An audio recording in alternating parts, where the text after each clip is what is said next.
Movie की शुरुआत होती है येलेना बेलोवा से। ओपनिंग शॉट में हम येलेना को मलेशिया में देखते हैं।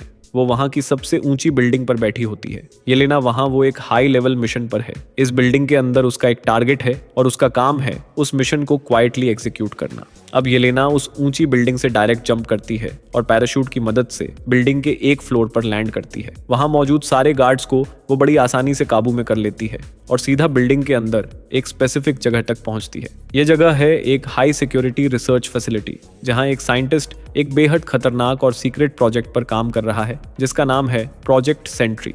येलेना सारे गार्ड्स को मात देकर सीधे उस साइंटिस्ट तक पहुंच जाती है, लेकिन जैसे ही साइंटिस्ट उसे देखता है वो पैनिक में आकर उस पर गन तान देता है। वो कहता है कि you can't understand project sentry, और ये भी बताता है कि उसने प्रोजेक्ट सेंट्री से जुड़ी सारी चीजें एक ऐसे सिक्योर रूम में रखी हैं जो सिर्फ उसकी आई स्कैन से ही खुल सकता है। और इसी डर से कि येलेना उस रूम तक न पहुंच जाए, वो साइंटिस्ट खुद को ही गोली मार लेता है। अगर आप येलेना के बारे में ज्यादा नहीं जानते तो वो हमें MCU में सबसे पहले ब्लैक विडो फिल्म में दिखी थी। वहीं हमें पता चला था कि येलेना नटाशा रोमानॉफ यानी ब्लैक विडो की छोटी बहन है। अब नटाशा की मौत के बाद MCU में येलेना ही नई ब्लैक विडो की तरह सामने आ चुकी है। येलेना बिल्डिंग से बाहर निकलती है और वहां लगे बॉम्ब के जरिए पूरी बिल्डिंग को ब्लास्ट कर देती है। अब हमें पता चलता है कि जो प्रोजेक्ट सेंट्री है उसे AUKS ग्रुप नाम की कंपनी करवा रही थी। ब्लास्ट के बाद येलेना जल्दी से मिशन कंप्लीट होने की जानकारी भेजती है और बताती है कि उसका काम खत्म हो चुका है। इसके बाद US पार्लियामेंट में सबसे पहले हम देखते हैं बकी बर्न्स को, जिसे हम जानते हैं विंटर सोल्जर के नाम से। उसे देखकर साफ हो जाता है कि अब बकी USA का नया मेंबर ऑफ पार्लियामेंट बन चुका है। अगर आपको याद हो तो कैप्टन अमेरिका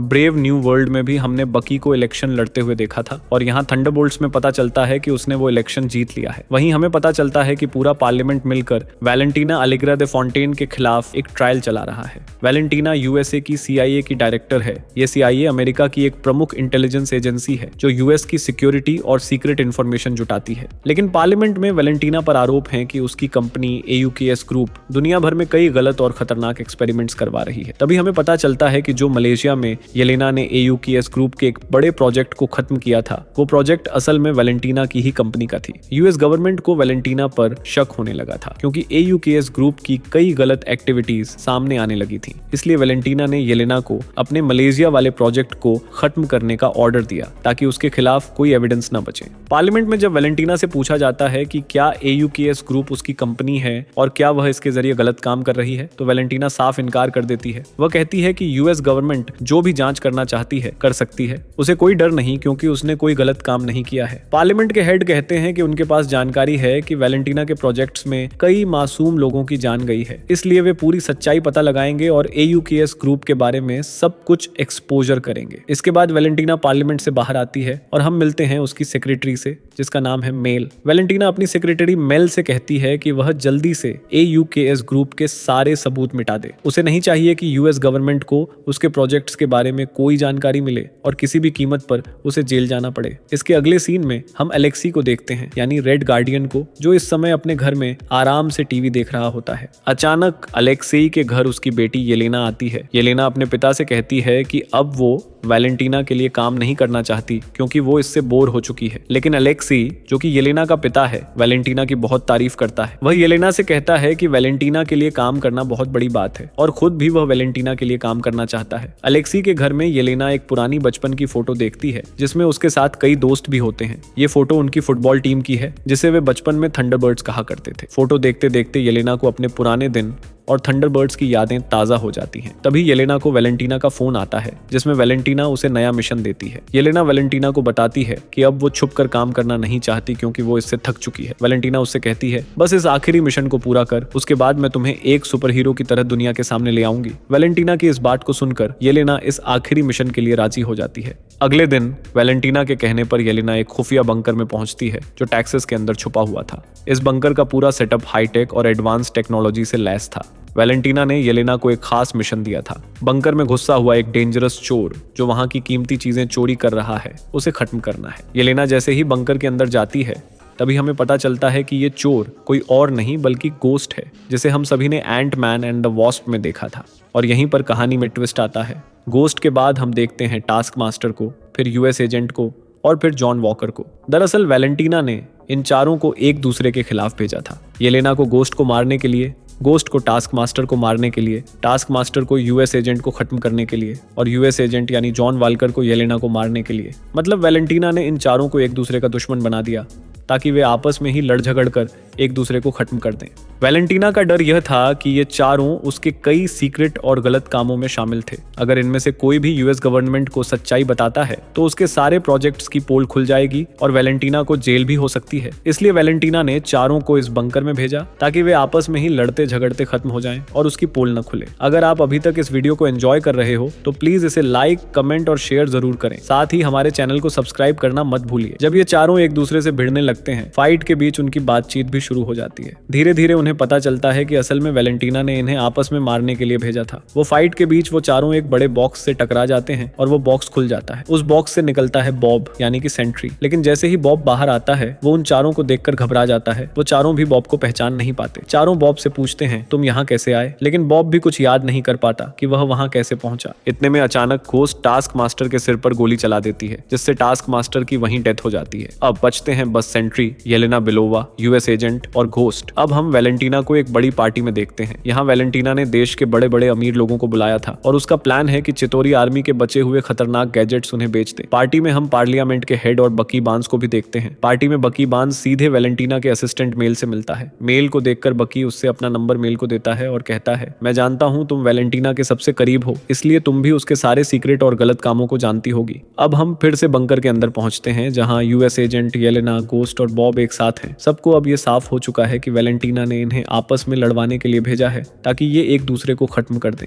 लेकिन जैसे ही उन्हें ये बात समझ आती है ये लोग दोस्त बन जाते हैं और मिलकर बंकर से बाहर निकलने की प्लानिंग करते हैं। साथ ही वे बॉब को भी अपने साथ ले जाना चाहते हैं। लेकिन जैसे ही गोस्ट बाहर निकलने की कोशिश करती है अचानक एक बहुत तेज साउंड शुरू हो जाती है। इस आवाज की वजह से गोस्ट बाहर नहीं निकल पाती। साथ ही पूरा बंकर लॉक हो जाता है और वहां 2 मिनट का टाइमर भी चालू हो जाता है जो बताता है कि बंकर ब्लास्ट होने वाला है। फिर ये लोग उस तेज साउंड के सोर्स को ढूंढने लगते हैं। पता लगने के बाद वे उस आवाज को रोक देते हैं। जैसे ही आवाज बंद होती है गोस्ट आराम से दीवार के पार हो पाती है और बंकर का दरवाजा खोलकर सबको बाहर निकालती है। बाहर निकलते वक्त येलेना का हार्ट बॉब से टच हो जाता है और उसी वक्त येलेना अपनी बचपन की सबसे बुरी यादों में खो जाती है। उसे बचपन में अपनी बहन दिखती है जिसे वो अपने सामने मरते हुए देखती है। जब येलेना की आंखें खुलती हैं तो वो सामने बॉब को देखती है और समझ जाती है कि बॉब के टच में आने की वजह से वो अपनी पुरानी यादों में चली गई थी। तभी वैलेंटीना को खबर मिल जाती है कि उसने जिन चारों को आपस में मारने के लिए भेजा था वो सब दोस्त बन गए हैं और बंकर से बाहर निकलने की कोशिश कर रहे हैं। ये सुनते ही वैलेंटीना अपनी सेक्रेटरी मेल से कहती है कि वो तुरंत सारे सोल्जर्स लेकर उस बंकर के आसपास पहुंच जाए और उसे पूरी तरह से घेर ले क्योंकि ये सारे लोग उसके लिए खतरा हैं। वैलेंटीना नहीं चाहती कि ये लोग बचें, इसलिए वह किसी भी कीमत पर इन्हें खत्म करना चाहती है।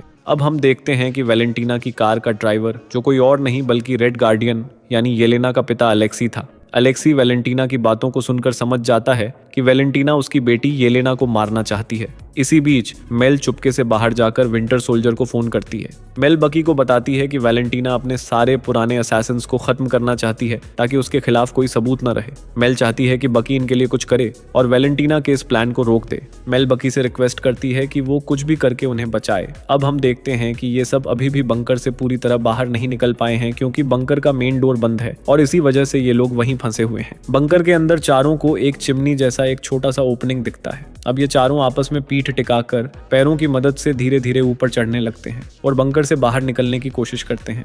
लेकिन उसी वक्त वैलेंटीना सीसीटीवी के जरिए ये सब देख रही होती है। उसे पता चलता है कि जिन 4 असैसिन्स को उसने अंदर भेजा था उनमें से टास्क मास्टर की मौत हो चुकी है। बाकी 3 तो अभी भी बचे हैं और उनके साथ बॉब भी है जिसका पूरा नाम रॉबर्ट रेनॉल्ड्स है। वैलेंटीना बॉब को देखकर समझ जाती है कि उसने मलेशिया में एक ह्यूमन एक्सपेरिमेंट चलवा रखा था। उस एक्सपेरिमेंट में उसने कई बीमार लोगों को कैप्चर करके उन पर एक्सपेरिमेंट्स किए थे ताकि उन्हें पावरफुल बनाया जा सके और बॉब भी उसी एक्सपेरिमेंट का हिस्सा था जिसे प्रोजेक्ट सेंट्री कहा जाता था। वैलेंटीना को लगता था कि ये प्रोजेक्ट फेल हो चुका है, लेकिन असल में जो साइंटिस्ट इस पर काम कर रहा था उसका एक्सपेरिमेंट बॉब पर सफल हो गया था। इसलिए बॉब के अंदर बहुत सारी पावर्स आ गई हैं, लेकिन बॉब को खुद अपनी पावर्स के बारे में कुछ भी पता नहीं है। इसलिए वो एक आम इंसान की तरह यूएस एजेंट, येलेना और गोस्ट के साथ बंकर से बाहर निकल रहा है। वैलेंटीना इन सबको देखकर प्लान करती है कि वो यूएस एजेंट, येलेना और गोस्ट को मारना चाहती है, लेकिन बॉब को जिंदा रखना चाहती है क्योंकि बॉब उसका सक्सेसफुल एक्सपेरिमेंट है। चलिए वैलेंटीना किसी भी कीमत पर बॉब को बचाना चाहती है। अब हम देखते हैं कि चारों आखिरकार बाहर निकलने में कामयाब हो जाते हैं। बाहर निकलते वक्त यूएस एजेंट बॉब का हाथ पकड़कर उसे बाहर खींचता है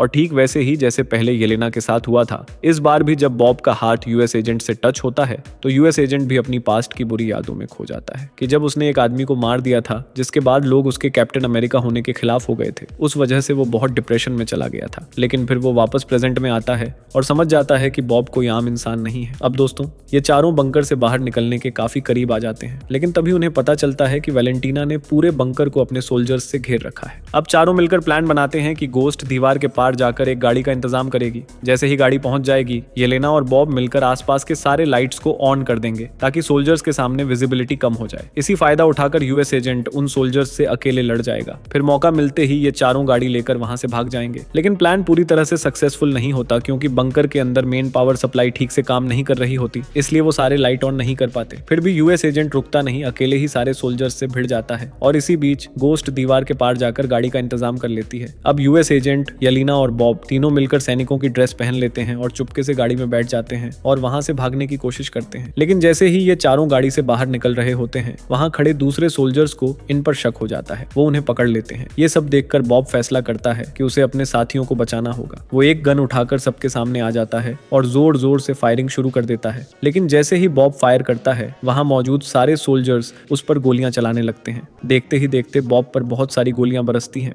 पर दोस्तों, सबसे मजेदार बात यह होती है कि एक भी गोली बॉब को नहीं लगती। उसकी बॉडी पर एक भी गोली असर नहीं करती और उसे कुछ भी नहीं होता। फिर इस सब को देखकर बॉब को अपनी पावर का पता चल जाता है और तभी वो उड़ता हुआ वहां से भाग जाता है। अब सभी सोल्जर्स का ध्यान सिर्फ बॉब पर होता है। इस मौका का फायदा उठाकर यूएस एजेंट, येलेना और घोस्ट तेजी से वहां से निकल जाते हैं और गाड़ी लेकर काफी दूर तक भाग जाते हैं। फिर हम सेंट्री यानी बॉब को देखते हैं जो हवा में उड़ रहा होता है, लेकिन उसकी पावर पर कंट्रोल नहीं होने की वजह से वो अचानक बेहोश हो जाता है और सीधे जमीन पर गिर जाता है। जैसे ही बॉब जमीन पर गिरता है, वहां एक बड़ा गड्ढा बन जाता है और एक जोरदार शॉक वेव की वजह से सारे सोल्जर्स भी गिर पड़ते हैं और वैलेंटीना भी वहां देख रही होती है। वैलेंटीना अपने सोल्जर्स को ऑर्डर्स देती है कि वे सेंट्री को सीधे नियो के पास भेजें। साथ ही वो बाकी सोल्जर्स को येलेना, गोस्ट और यूएस एजेंट के पीछे भेजती है। अब हम येलेना, यूएस एजेंट और गोस्ट को एक सुनसान रोड पर चलते हुए देखते हैं। तभी अलेक्सी उनके पास आता है और अपनी गाड़ी में उन्हें बिठा लेता है। अलेक्सी येलेना को बताता है कि वैलेंटीना असल में उसे मारने आई है। जैसे ही अलेक्सी अपनी गाड़ी लेकर चलता है, कुछ ही देर बाद वैलेंटीना के कई सोल्जर्स उनके पीछे आते हैं और उन पर फायरिंग शुरू कर देते हैं। अलेक्सी की गाड़ी काफी खराब हालत में थी और बुलेट प्रूफ भी नहीं थी, इसलिए तीनों को डर होता है कि शायद आज उनकी जान नहीं बच पाएगी। लेकिन उसी वक्त बकी आता है। अपनी सुपर सोल्जर स्ट्रेंथ के दम पर बकी उन सारे सोल्जर्स की गाड़ियों को डिस्ट्रॉय कर देता है और चारों की जान बचाता है। चारों इस पर बहुत खुश होते हैं और सोचते हैं कि बकी उनकी मदद के लिए आया है, लेकिन असल में बकी उन्हें बचाने के बाद गिरफ्तार कर लेता है और अपनी जगह पर बंधक बना लेता है। अब हम सीधे वैलेंटीना को न्यूयॉर्क में एवेंजर्स टावर में देखते हैं। पता चलता है कि वैलेंटीना ने एवेंजर्स टावर खरीद लिया है और सेंट्री को भी यहीं ले आई है। वैलेंटीना सीधे सेंट्री के कमरे में जाती है जहां सेंट्री बेहोश पड़ा होता है। जैसे ही सेंट्री होश में आता है और वैलेंटीना को देखता है, वो डर जाता है। यहाँ वैलेंटीना बॉब से बात करती है और धीरे धीरे बॉब को समझाती है कि वह उसकी दुश्मन नहीं बल्कि दोस्त है। कुछ टाइम पहले बॉब मलेशिया में बहुत खराब जिंदगी जी रहा था। वह गरीब था। उसके पिता शराब पीकर उससे मारपीट करते थे। इसी वजह से बॉब ने ड्रग्स लेना शुरू कर दिया था, जिससे उसकी हालत और खराब हो गई थी। लेकिन वैलेंटीना ने उस पर एक्सपेरिमेंट करके उसे बहुत पावरफुल बना दिया।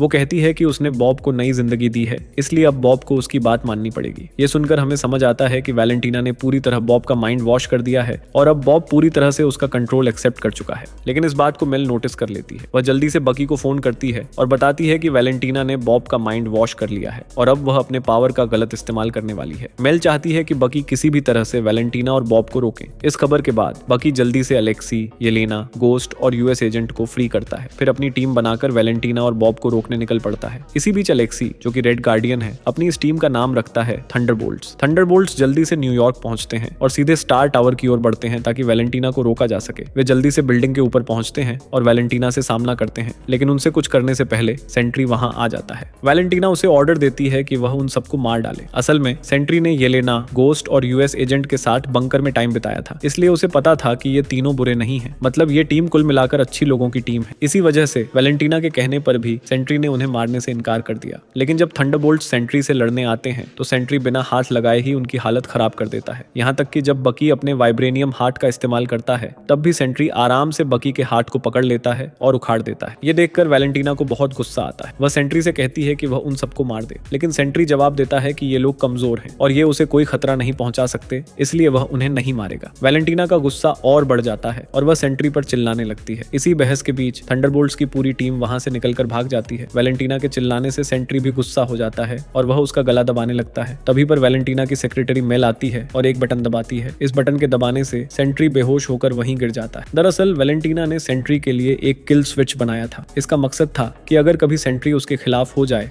या उसे मारने की कोशिश करे तो वह इस स्विच को दबाकर सेंट्री को बेहोश कर सके। वैलेंटीना और मेल को लगने लगता है कि सेंट्री अब मर चुका है। वे लिफ्ट से नीचे आना शुरू कर देते हैं, लेकिन उनके जाने के बाद ही हमें पता चलता है कि सेंट्री मरा नहीं है, बल्कि उसकी दूसरी पर्सनैलिटी जिसका नाम वॉइड है उस पर हावी होने लगती है। जो लोग नहीं जानते मैं बताता हूँ। वॉइड असल में सेंट्री की दूसरी पर्सनैलिटी है और ये वॉइड दिखने में पूरी तरह से काला और बहुत ईविल है। इसकी पावर भी बहुत ज्यादा है। वॉइड में ट्रांसफॉर्म होते ही सेंट्री पूरी तरह से काला हो जाता है और उसका दिमाग भी उसके काबू से बाहर हो जाता है। इसीलिए वो निकल पड़ता है हर तरफ तबाही मचाने के लिए। जो भी सोल्जर्स या गार्ड्स उसे रोकने आते हैं वॉइड उन्हें बिना देर किए खत्म कर देता है। इतना पावरफुल वॉइड है कि बिना हाथ लगाए ही किसी को जान से मार सकता है। देखते ही देखते वो सारी चीजों को तबाह करना शुरू कर देता है, जिससे पूरा शहर बर्बाद होने लगता है। अब ये देखकर थंडरबोल्ट्स की टीम आसपास के लोगों की जान बचाने लगती है, लोगों को सुरक्षित जगह पर पहुंचाती है। लोगों को बचाने के बाद थंडरबोल्ट्स सीधे वॉइड की तरफ बढ़ती है। वॉइड भी नीचे आता है और पूरी थंडरबोल्ट्स टीम उसके सामने आ जाती है। लेकिन यहाँ येलेना अकेले वॉइड का सामना करने के लिए आगे बढ़ती है। जैसे ही येलेना वॉइड से टच होती है वो अपनी पास्ट की मेमोरी में चली जाती है। उसके मेमोरी में एक कमरा दिखता है। जैसे ही वो उस कमरे में एंटर होती है वो देखती है कि वहाँ बॉब बैठा हुआ है। बॉब बिल्कुल लाचार और कमजोर बैठा होता है, जैसे वॉइड के सामने उसकी कोई ताकत नहीं है। साथ ही येलेना बॉब की पास्ट लाइफ भी देखती है और उसे पता चलता है कि जब बॉब छोटा था तब उसकी फैमिली में उसका कोई सम्मान नहीं था। उसके पिता उसे मारते पिटते थे, जिसके चलते बॉब धीरे धीरे ड्रग्स लेना शुरू कर देता था। इसी वजह से बॉब की सेहत बहुत खराब हो गई थी और उसे कई सारी बीमारियां हो गई थीं। इसके बाद हम देखते हैं कि थंडरबोल्ट्स की बाकी टीम भी बॉब से जुड़ जाती है और अचानक सभी उस मेमोरी यानी उस कमरे में मौजूद हो जाते हैं। फिर सभी मिलकर बॉब से पूछते हैं कि आखिरकार वे लोग वॉइड को कैसे रोक सकते हैं। बॉब, जो कि असल में सेंट्री है, उन्हें बताता है कि सेंट्री और वॉइड दोनों एक साथ जुड़े हुए हैं, इसलिए वॉइड तब तक रहेगा जब तक सेंट्री रहेगा। इसका मतलब ये हुआ कि वॉइड को मिटाने के लिए सेंट्री को भी मिटाना पड़ेगा। ये सब जानने के बाद टीम मिलकर दूसरे कमरों में जाकर धीरे धीरे वॉइड को ढूंढने लगती है। फिर देखते ही देखते उनकी मुलाकात एक अंधेरे कमरे में वॉइड से हो जाती है। अब जब बॉब यानी सेंट्री वॉइड से मिलता है तो वो बहुत भावुक हो जाता है। वॉइड सेंट्री से कहता है कि हम दोनों हमेशा से अकेले हैं, अगर किसी ने हमें सहारा दिया है तो बस एक दूसरे ने। लेकिन वॉइड की बातें सुनकर थंडरबोल्ट्स की टीम सेंट्री से कहती है कि तुम अकेले नहीं हो, वॉइड अकेला है और हम सब तुम्हारे साथ हैं। और फिर हम देखते हैं कि जब पूरी टीम सेंट्री का साथ देती है और उसे बताती है कि वह अकेला नहीं है, तब वॉइड धीरे धीरे कमजोर होने लगता है। इसके बाद बॉब की जीत होती है और वॉइड हमेशा के लिए गायब हो जाता है। फिर हम देखते हैं कि पूरे शहर पर जो काला साया वॉइड की वजह से छाया हुआ था वो भी धीरे धीरे खत्म हो जाता है। इस सब के बाद हमें पता चलता है कि वॉइड के जाने के साथ ही सेंट्री भी चला गया है, यानी अब बॉब एक आम इंसान बन चुका है। इसके बाद थंडरबोल्ट्स की टीम सीधे वैलेंटीना को पकड़ने जाती है ताकि वे उससे अपना बदला ले सके। लेकिन जैसे ही वे वैलेंटीना के पास पहुंचते हैं तो वे देखते हैं कि वैलेंटीना ने सारे प्रेस वालों को वहां बुला रखा है और इसलिए थंडरबोल्ट्स की टीम प्रेस वालों को देखकर काफी चौंक जाती है कि आखिर वैलेंटीना ने सारे प्रेस वालों को यहाँ क्यों बुलाया है। लेकिन वैलेंटीना वहां जाकर सभी न्यूज वालों के सामने अनाउंस कर देती है कि जो थंडरबोल्ट्स की टीम उनके सामने खड़ी है वो असल में न्यू एवेंजर्स हैं और इस नई एवेंजर्स टीम को उसने खुद बनाया है। अब से यही सारे हीरो पूरे शहर और पूरी दुनिया को बचाएंगे और आज की लड़ाई में भी इन सुपर हीरोज ने ही वर्ल्ड को बचाया है। दोस्तों, यहीं पर ये पूरी मूवी खत्म हो जाती है। लेकिन दोस्तों, मूवी खत्म होने के बाद एक पोस्ट क्रेडिट सीन भी आता है। इस पोस्ट क्रेडिट सीन में हम देखते हैं कि अचानक हवा में एक बड़ा सा स्पेसशिप दिखता है और इस स्पेसशिप पर फैंटास्टिक फोर का लोगो होता है। तो इसका मतलब साफ है कि अब फैंटास्टिक फोर टीम MCU के अर्थ में एंट्री करने वाली है। और दोस्तों, इसके साथ ही ये पूरी मूवी खत्म हो जाती है। तो दोस्तों, आपको इस पूरी मूवी की कहानी कैसी लगी नीचे कमेंट्स में जरूर बताना। अगर आपको वीडियो थोड़ा भी पसंद आया हो तो वीडियो को लाइक जरूर करें और कमेंट्स में थंडरबोल्ट्स लिखना मत भूलिए। और ऐसी ही नई फिल्मों की कहानियां जानने के लिए चैनल को सब्सक्राइब कर लेना। फिर मिलेंगे अगली कहानी के साथ।